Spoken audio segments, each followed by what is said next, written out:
నమస్తే ప్రజలారా, ఇవాళ డేట్ జూలై 8, 2026. సో ఇప్పటిదాకా లాస్ట్ 24 అవర్స్ లో ఏం జరిగిందో తెలుసా? Rajya Sabha MP Ashok Mittal women's commission లాగే మగవాళ్ళకు కూడా మెన్స్ కమిషన్ ఏర్పాటు చేయాలని రాజ్యసభలో ఓ బిల్లుని ప్రవేశపెట్టారు. అయితే ఇది పూర్తిగా ప్రైవేట్ బిల్ అన్నమాట, గవర్నమెంట్ కి సంబంధం లేదు, ఆయనే స్వయంగా ప్రవేశపెట్టారు. అయితే ఇప్పటి వరకు ఈ ప్రైవేట్ బిల్లు చట్టరూపం దాల్చాయనేది చాలా రేర్ అనమాట. కేవలం 14 ప్రైవేట్ బిల్లులు మాత్రమే చట్టరూపం దాల్చాయి. సో ఇప్పుడు మెన్స్ కమిషన్ బిల్లో ఏం జరుగుతుంది అనేది చూడాలి. సో ఎంతమంది మెన్స్ కమిషన్ ఏర్పాటు కావాలని కోరుకుంటున్నారు కామెంట్ చేయండి.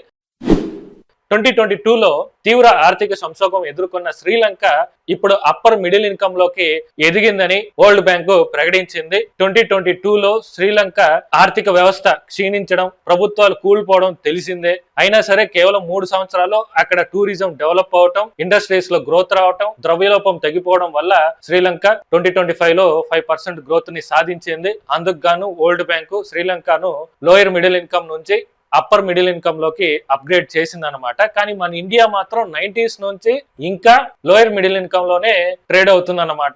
ఎప్పుడు అప్గ్రేడ్ అవుతుందో అనేది చూడాలి. నెక్స్ట్, చైనా కొత్తగా ఎలక్ట్రోమాగ్నెటిక్ డ్రోన్ లాంచర్ ని లాంచ్ చేసింది. ఇది ఒక ట్రక్ రన్వే అనమాట. 3 ట్రక్లను కలిపితే రన్వేగా ఏర్పాటు అవుతుంది. మామూలుగా ఏదైనా చిన్న ఎయిర్ క్రాఫ్ట్ కానీ డ్రోన్స్ కానీ టేక్ ఆఫ్ చేయాలంటే రన్వే అవసరం ఉంటుంది. కొండల్లో, లోయల్లో, బార్డర్స్ లో టేక్ ఆఫ్ చేయాలంటే చాలా కష్టం అన్నమాట. సో అలాంటి పరిస్థితుల్లో ఉపయోగించుకోవటానికి ఈ డ్రోన్ లాంచర్ ని తీసుకొచ్చారు. సో ఇలాంటి టెక్నాలజీ ఇండియాలో ఎప్పుడు వస్తుంది అనేది చూడాలి. Next, world famous football player Cristiano Ronaldo football career కి రిటైర్మెంట్ ప్రకటించారు. ఇటీవలే జరిగిన పోర్చుగీస్ స్పెయిన్ మ్యాచే తన చివరి మ్యాచ్ అన్నమాట. నెక్స్ట్, దేశాన్ని కుదిపేసిన 2008 అహ్మదాబాద్ వరుస పేలుళ్ల కేసులో గుజరాత్ హైకోర్టు కీలక తీర్పు ప్రకటించింది. ఈ కేసులో దాదాపు 49 మందిని దోషిగా తేలుస్తూ అందులో 38 మందికి మరణ శిక్ష విధించారు. మిగతా 11 మందికి జీవిత ఖైదు విధించారనమాట. 2008 జూలైలో అహ్మదాబాద్ లోని కొన్ని ప్రాంతాల్లో కేవలం 70 నిమిషాల్లోనే వరుసగా 21 బాంబులు పేలినాయన్నమాట. ఆ దాడిలో 56 మంది మరణించగా 200 మందికి పైగా గాయపడ్డారు. సో ఇప్పుడు ఆ కేసులోనే గుజరాత్ హైకోర్టు కింది కోర్టు ఇచ్చిన తీర్పుని సమర్థిస్తూ తీర్పిచ్చింది. మణిపూర్ లో 40 మంది అస్సాం రైఫిల్స్ ప్రయాణిస్తున్న కాన్వాయ్ పై ఉగ్రవాదులు దాడి చేయడంతో 2 జవాన్లు మరణించారు. మిగతా వాళ్ళకి చిన్న చిన్న గాయాలయ్యాయి. అయితే ముందుగా వీళ్ళు ఆ కాన్వాయ్ పై ఐఈడి బాంబులతో అటాక్ చేసిన తర్వాత 2 గంటల పాటు కాల్పులు జరిపారనమాట. సో ఇప్పుడు ఆ ఉగ్రవాదుల కోసం సెర్చ్ ఆపరేషన్ చేస్తున్నారు మన ఆర్మీ. ఎప్పుడు దొరుకుతారనేది చూడాలి.